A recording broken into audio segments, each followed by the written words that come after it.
자, 예레미야 오늘 그 2장부터 6장까지 같이 공부를 하겠습니다. 그래서 지난주에 우리가 그 예레미야 소명 얘기했잖아요. 소명하고 그 예레미야가 얼마나 파란만장하게 인생을 살았는지에 대해서 같이 봤는데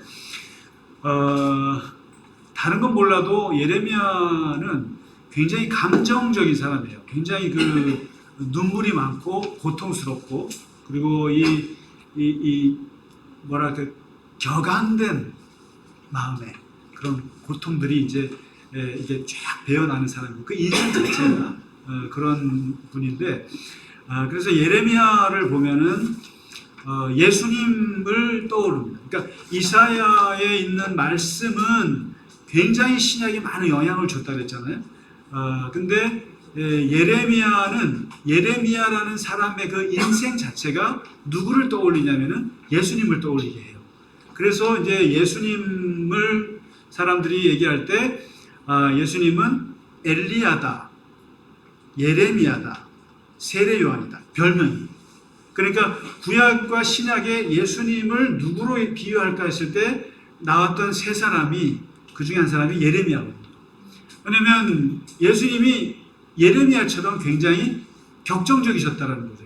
이게 감정적이시고 눈물이 많으시고 거기에 대해서 애타해하시고 탄식하시고 이런 모습들을 볼 때 예레미야의 눈물이 예수님의 눈물 속에서 보여졌다. 그래서 예수님의 별명 중에 하나가 예레미야였다. 이제 이렇게 얘기를 할 정도로 예레미야는 그분의 그 삶이 어떻게 보면 우리에게 감동을 주는데 오늘 이제 그 2장에 보면 2장부터 6장까지의 내용인데요. 거기를 쉽게 말하면 이제 그 예레미야가 왜 예언자가 되어가지고 이스라엘을 향해서 가장 가슴 아프게 외치는 게 뭐냐? 그게 바로 배신자. 너네는 이제 이게 그 유다입니다. 유다. 난 유다예요. 그리고 북이스라엘은 이제 망한 상태예요. 망한 상태고 이제 쉽게 말하면 북한은 망하고 남한만 남았는데 이 남한조차도 이제 왔다 갔다 휘청휘청하는 상황. 이런 상황이에요. 그런 상황에서 이 예레미야는 역사를 어떻게 보냐면은 배신의 역사로 보는 거예요. 하나님에 대한 배신의 역사. 그럴 수가 없다. 하나님이 어떻게 해주셨는데 그렇게 하나님을 배신할 수가 있느냐. 그래서 2장 2절부터 보시면 이제 한번 9절 볼게요. 2장에 2절에 내가 너를 위하여 내 청년의 때에 인애와 내 신혼 때의 사랑을 기억한다. 곧 씨 뿌리지 못하는 땅 그 광야에서 나를 따랐습니다. 이게 뭡니까? 하나님과 이스라엘의 첫사랑은 어디서 시작됐을까요? 어딜까요? 첫사랑은 어디서 시작됐을까요? 광야에서 시작됐죠. 바로 출애굽의 역사. 출애굽의 그 40년 역사가 이스라엘과 하나님과의 첫사랑을 뜨겁게 했던 첫 만남이 바로 그때라는 거예요. 그러니까 이스라엘 사람들의 민족의 역사는 아브라함, 이삭, 야곱, 요셉이 아니에요. 이스라엘의 역사는 어쨌든 출애굽이에요. 그래서 지금 예레미야의 출발도 바로 이거예요. 출애굽 때 하나님과 처음 관계를 맺었고 민족 단위에서 아브라함이나 창세기 때는 개인적인 관계예요. 다 개인적인 관계인데 이제 민족으로서 유다나 이스라엘이나 민족으로서 하나님과 언약 백성이 되고 하나님과 관계를 맺고 그리고 우리가 서로가 유일하신 하나님입니다. 또 너희는 나의 거룩한 백성이다라고 결혼을 한 게 언제냐면은 출애굽이다. 그때 우리가 연애를 했는데 그때 사랑을 기억하는데 그때 너희가 나를 따랐다. 그때 나를 되게 좋아했었거든. 그런데 3절에 그래서 이스라엘은 여호와를 위한 성물이다. 성물. 그러니까 거룩한 우리 강대상 같이 성물. 따로 거룩하게 하나님이 여기는 물건이다. 그 다음에 그 열매의 소산 중에 첫 열매다. 그러니까 첫 아들, 첫 자식, 첫 열매. 여러분 이스라엘에서는 헌금에서 이 첫 열매를 되게 중요하게 생각하거든요. 첫 열매. 그래서 우리가 뭐 첫 월급 타면 뭐 이렇게 11주라고 어떤 사람은 좀 다 하는 사람도 있고 뭐 이렇게 첫 열매 그다음에 첫 자식 나오면 꼭 하나님께 드린다 뭐 이렇게 이런 게 있거든요. 이렇게 첫 열매인데 이스라엘이라고 하는 나라는 하나님의 첫 열매다. 그만큼 되게 아주 사랑하는 이런 성물인데 5절에 보시면 그런데 너희들이 내게서 무슨 불의함을 보았길래 다시 말해서 하나님한테 뭘 실망했길래 멀리하고 헛된 것을 따라 헛되이 행하였느냐. 여기 보면 헤벨 그 전도서에 보면은 헛되고 헛되이 나오잖아요. 바로 헤벨이거든요. 근데 이 지금 보면은 예레미야가 뭐래요? 헛된 것을 헤벨을 따라서 헤벨이 되었다. 그러니까 헛된 것을 nothing이죠. 아무것도 아닌 것을 쫓다가 nothing이 되었다. 아무것도 아닌 것이 되었다. 이게 말장난 같은 거지만 그러니까 너희가 나한테서 무슨 불의한 것을 보았길래 실망해서 돌아서가지고 헛된 것을 쫓다가 헛된 것이 되어버렸느냐. 이렇게 얘기하는 거예요. 예레미야가. 그 다음에 7절에 보면은 내가 너희를 기름진 땅에 인도하여 그것의 열매와 그것의 아름다운 것을 먹게 하였거늘 너희가 이리로 들어와서는 내 땅을 더럽히고 내 기업을 역겨운 것으로 만들었도다. 가나안 땅으로 데려왔지 않았느냐. 이 좋은 땅으로 데려와서 했더니만 그리고 먹을 것도 주고 맛있는 것도 다 줬는데 너네가 더럽게 했다. 땅을 더럽게 하고 내 기업을 내가 준 그 위대한 유산들을 역겨운 것으로 만들었다. 이렇게 얘기합니다. 그 다음에 그 역겹게 만든 실체가 뭐냐면 11절에 지적을 해줘요. 그게 뭐냐면은 바로 어느 나라가 그들의 신들을 신 아닌 것과 바꾼 일이 있느냐. 이게 무슨 말이에요? 어느 나라가 종교를 바꾸더냐. 어느 나라가 자기가 믿던 신을 바꾸는 나라가 어디 있느냐. 우리나라가 있지요. 우리 대한민국은 통일신라 시대에는 불교 들어왔다가 고려시대 불교가 창성했으나 조선시대는 불교를 싹 누르고 유교가 하고 그래서 우리는 종교를 자유롭게 바꾸죠.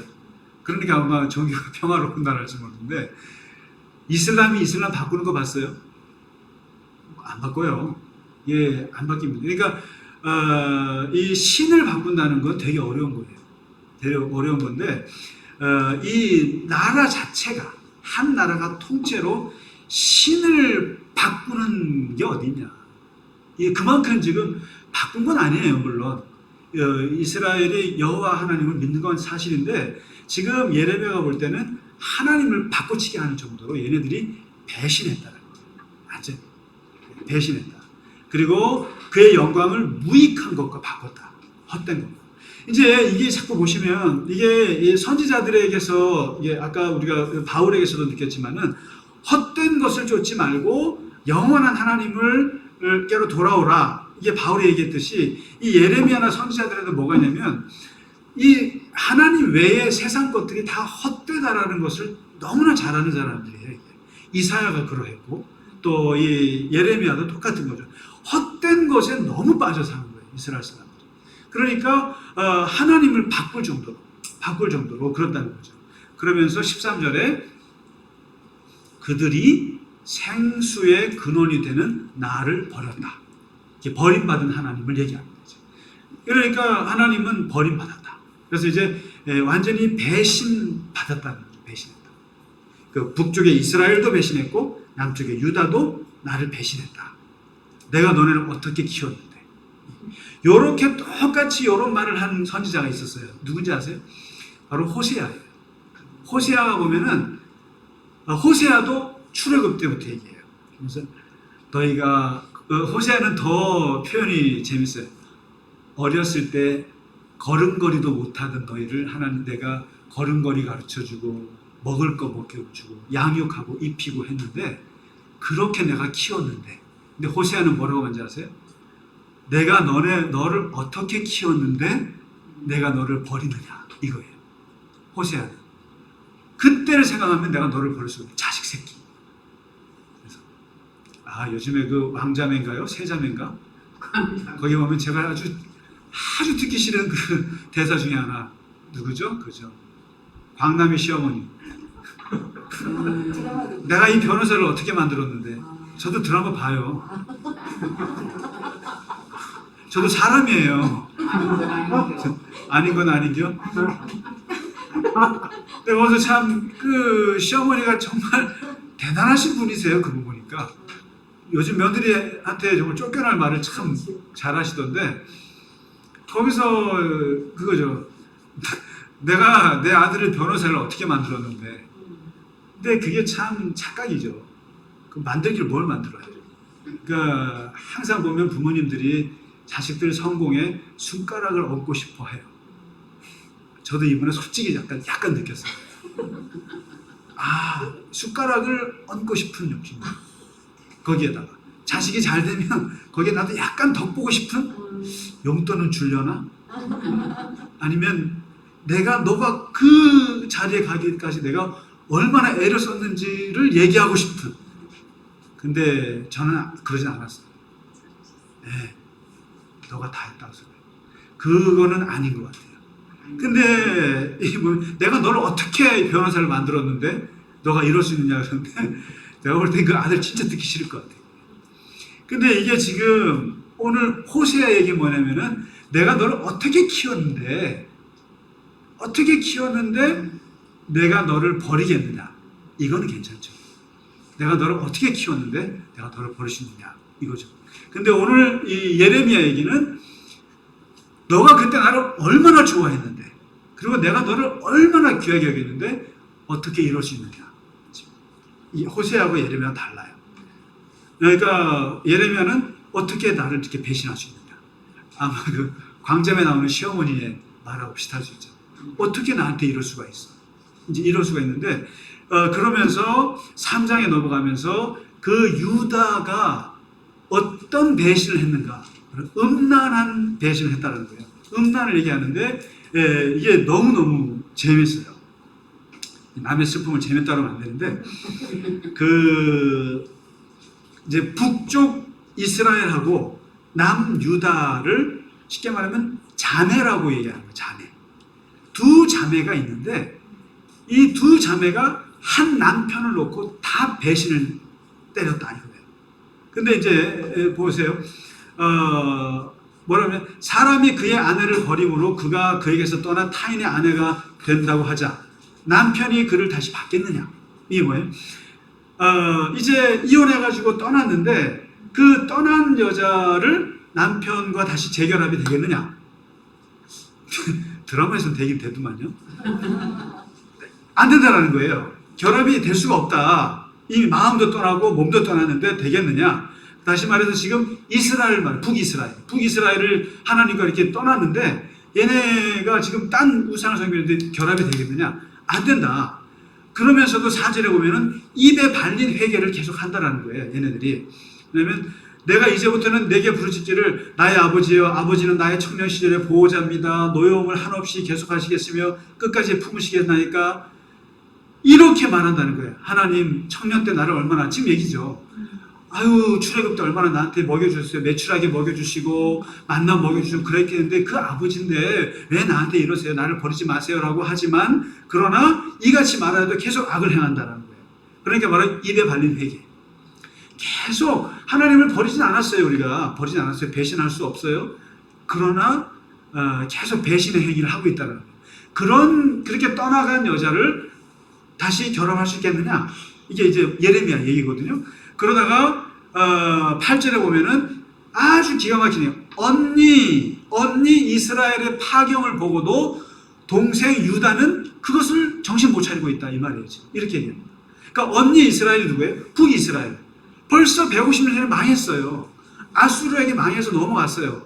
그러니까 이게 이제 이스라엘의 성경에서는 왜 망했느냐 했을 때 국력이 아프가니스탄 망한 거 왜 망했어요? 여러 가지가 이유가 있죠. 여러 가지 요인 얘기하겠죠. 그 중에 정부의 부정부패, 그 다음에 얼마나 많은 그런 이 정치인들의 그 떼어먹고 뇌물 횡령 이런 것들이 결국 그 망하는 요인 아니에요? 많이 있지만 이스라엘도 망한 게 많은 이유가 국제관계, 그 다음에 왕들의 문제, 그 다음에 백성들의 문제, 선지자들의 문제 많이 있지만 성경은 뭐라고 하냐면은 하나님을 버렸기 때문이다. 하나님을 버렸고 하나님을 배신했기 때문에 나라가 망한 거다 이렇게 보는 거가 있어요. 가장 커요. 그러니까 북이스라엘이 왜 망했어요? 그게 바로 하나님을 배신하고 하나님하고 관계가 파경에 맞았다 이거예요. 그게 망한 게 파경을 보면서도 유다는 여전히 정신 못 차리고 있지 않느냐. 오늘 8절에 보시면 내게 배역한 이스라엘에게 간음을 행하였으므로 내가 그를 내쫓고 그에게서 이혼 증서까지 주었으되, 그러니까 그렇잖아요. 간음을 우상 숭배하고 간음을 저질러 갖고 하나님이 파혼했다라는 거예요.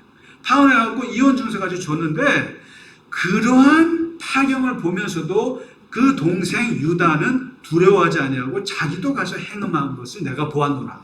예레미야의 관점이죠. 정신 못 차리고 있다 이거예요. 언니가 그렇게 그 꼴을 당하는 거 보면서도 똑같이 자매인 동생도 따라하고 앉아있다. 이게 유다를 비판하는 게 지금 이렇게. 언니를 봐라. 그렇게 얘기하니까 12절에 그래도 하나님이 그 이혼녀 언니의 재결합을 위해서 배역한 이스라엘로 돌아오라라고 하나님 말씀하시는데 어떻게 할 거냐. 이렇게 하나님의 마음을 이렇게 이제 얘기합니다. 그래서 2절부터 3장까지 2장부터 3장까지 쭉 배신한 이스라엘의 역사. 이거는 다른 게 아니에요. 여러 가지 죄들도 있지만 그 중에 제일 중요한 게 하나님을 떠났다. 하나님을 신 바꿔치기. 그러니까 신 바꿔치기. 이 하나님을 바꿔치웠다. 배신을 했다. 이게 이제 처음 예레미야가 이제 선포하는 내용이고요. 그 다음에 이제 조금 구체적으로 들어가서 요것만 하고 마치겠습니다. 뭐냐면 지도자들의 문제, 이 백성들의 문제, 이걸 한번 보자는 거예요. 예레미야가 계속 고통을 당했던 이유 중에 하나가 종교 지도자들, 그 다음에 그 관리들, 그런 사람들한테 핍박을 엄청 많이 받거든요. 감옥에 구금이 되고 매를 맞고 뺨 맞고 막 이제 이게 하는데 그 이유가 예레미야가 보는 제사장, 예레미야가 지적하는 선지자들 문제가 많아요. 한번 보실래요? 2장 8절에 그러면 이 나라가 하나님을 바꿔치고 배신하게 된 이 음란한 나라가 된 이유가 뭐냐? 그게 바로 이 지도자들 때문이다. 여기서 말하는 지도자는 거의 종교 지도자들인데 제사장들은, 그러니까 중요한 종교의 한 축을 차지하는 제사장들은 여호와께서 어디 계시냐 이러고 앉아있다는 거죠. 여호와께서 어디 계시냐. 그 다음에 율법을 다루는 율법자들은 하나님 몰라 이러고 앉아있어요. 하나님 몰라. 율법을. 그러고 앉아있으면 어떻게 해요? 랍비들이요. 그 다음에 관리들, 이게 정치가들. 이 사람들은 하나님께 반역하죠. 반역하고 말 안 듣는다는 거죠. 그 다음에 선지자들은 바알의 이름으로 예언하고 무익한 것들을 따랐다. 그러면 이제 끝난 거예요. 이게 지금 그 이스라엘의 종교의 세 축이라는 거예요. 지금 뭐냐면 제사장, 율법 랍비들, 그 다음에 선지자. 제사장이 썩으면 선지자가 이거를 해줘야 되고, 선지자가 썩으면 제사장들이 뭔가 견제를 해주고 뭔가 하나라도 살아야 되는데 3위1차가 돼서 다 썩었다라고. 그러니까 제사장들이 여호와께서 어디 계시냐 그러면 제사를 어떻게 드려요? 아니 하나님 여기 계시지 뭐 어디 계셔? 적어도 자기는 못 믿더라도 얘기라도 이렇게 해야 될 거 아니에요. 근데 어디 계시냐고 앉아있고, 율법을 다루는 사람들은 하나님의 지식의 전문가들인데 하나님을 모른다 하고 앉아있으면 어쩌자 하는 거예요. 그 다음에 선지자들은 하나님의 이름으로 예언을 하고, 그리고 가장 이 셋 중에 가장 어떻게 보면 지고의 정신을 갖고 있는 사람들이에요. 가장 하나님을 깊이 아는 사람들이 선지자들인데, 왜냐하면 이 사람들은 야생적인 사람들이에요. 그야말로 야당 중에 야당이에요, 선지자가. 원래 이 야당이 이게 살아있잖아요, 이게 원래. 근데 이 선지자들마저도 바알의 이름으로 예언하고 앉아서 어쩌겠다는 거냐. 도대체 왜 무익한 것들을 왜 따르느냐. 이게 제사장은 그렇다 치더라도 선지자는 그러면 안 되거든요. 선지자가 그러고 앉아있다. 예레미야가 본 종교 지도자들의 문제인 거거든요. 그 다음에 그러면 4장 22절에 보시면 백성들은 그럼 어떠냐? 그럼 그 제사장, 그 율법자들, 그 선지자들 밑에서 배우는 백성들은 어떠냐? 하나님을 알지 못하는 거죠. 어리석은 자예요. 지각이 없는 미련한 자식이라. 그러니까 뭐 악을 행하기에는 지각이 있으나 선을 행하기에는 무지하도다. 이게 유명한 말이에요. 악을 행하는 데는 발이 빠르고 선을 행하는 것들은 느려 터집니다. 이 세태 백성들.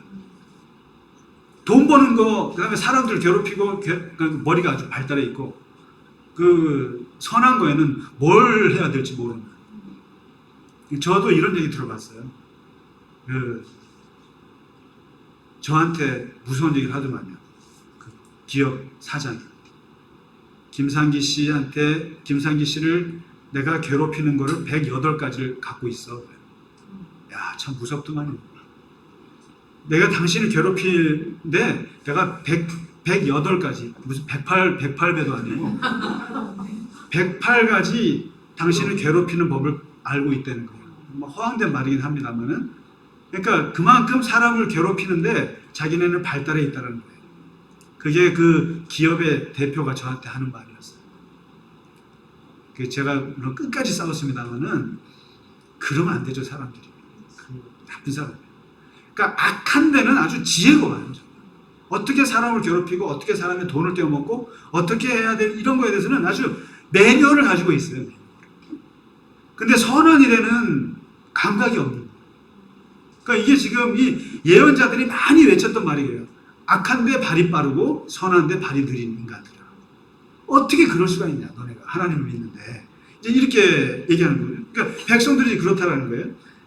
그리고 이제 5장 12절에 뭐라고 또 지적하냐면은 여호와를 인정하지 아니하고 말하기를 여호와께서는 계시지 아니하니 재앙이 우리에게 임하지 아니할 것이고 우리가 칼과 기근을 보지 않을 것이며. 이거 기가 막힌 그 정말 말이에요. 뭐냐면 하나님이 계시지 않기 때문에 우리에게 재앙이 없다라고.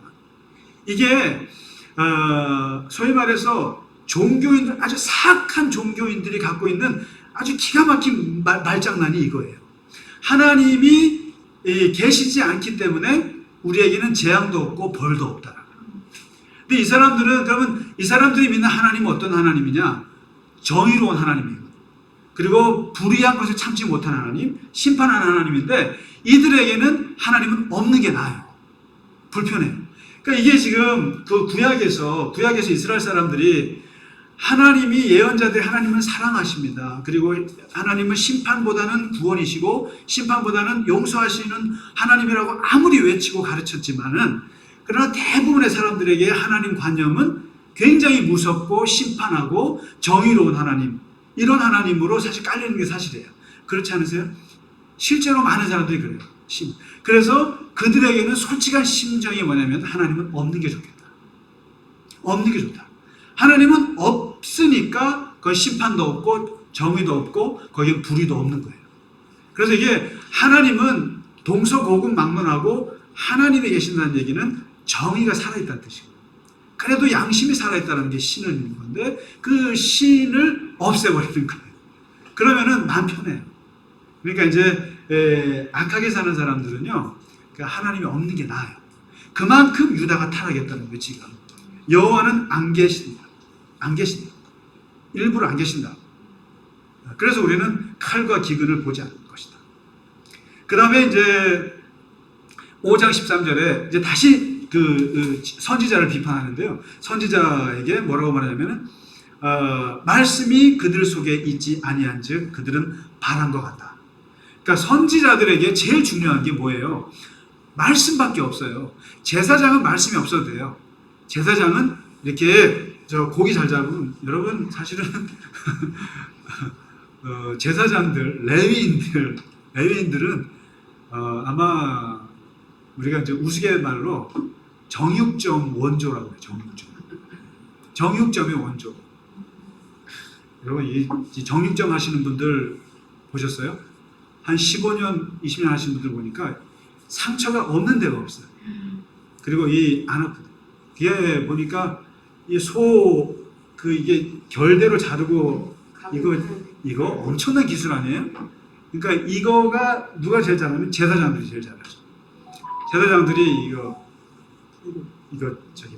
고기 잘라가지고 어디는 드리고 어디는 먹고, 이거 기가 막힌 분들인데, 그러니까 제사장들은 어쨌든 말씀보다는 제사법이에요. 제사. 근데 선지자들에게서 제일 중요한 건 말씀밖에 없어요. 제사 못 드려도 되고 다른 거 못 해야 되는데 그들에게는 말씀에 대해서 정확하게 전할 수 있는 그게 있어야 되는데 선지자에게 말씀이 없다? 선지자 아니죠. 근데 예레미야가 지금 봤을 때 이 나라가 망하게 되는 아주 결정적인 것 중에 하나가 선지자들에게 말씀이 없다. 솔직히 이건 저희 같은 목사들도 똑같은 거죠. 솔직히 저도 늘 두려운 마음으로 사는 게 그래도 하나님께서 말씀을 주시지 않으면 나는 끝인데 제가 옛날에도 한번 그랬을 거예요. 그런 두려움이 있다고. 그러니까 그나마 이건 내가 노력해서 되는 부분이 아니고 노력도 해야 되죠. 열심히 공부도 해야 되지만 하나님의 영이 임해서 그래도 하나님께서 이렇게 말하게 하신다고 나는 믿고 그래서 하나님이 그걸로 하는 건데 그 말씀의 영이 끊기면 어쩌지? 끊기면 이제 그만둬야지만. 그런 게 있어요. 두려움도 있고 그런 게 있거든요. 그러니까 선지자에게서 제일 두려운 건 말씀이 없는 건데 예레미야가 올 때 말씀이 없다는 거예요. 말씀이 없으면 끝이죠. 그래서 뭐라고 바랍니다. 그 다음에 마지막으로 5장 30절에 아주 예레미야가 말하는 내용 중에 뭐랄까요? 아주 놀라운 현상이 하나 있다는 거예요. 이 땅에 무섭고도 놀라운 일이 있도다. 나는 네가 볼 때 정말 무섭다라는 거예요. 근데 제가 봐도 이건 정말 무서운 일이에요. 뭐냐면 이게 삼위일체인데요. 이거는 선지자는 이게 거짓 예언을 하며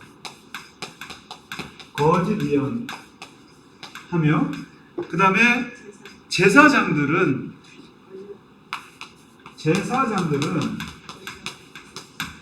자기 권력을 휘두른다는 거예요. 자기 권력. 여러분 예수님 당시에도 다른 건 몰라도 제사장들은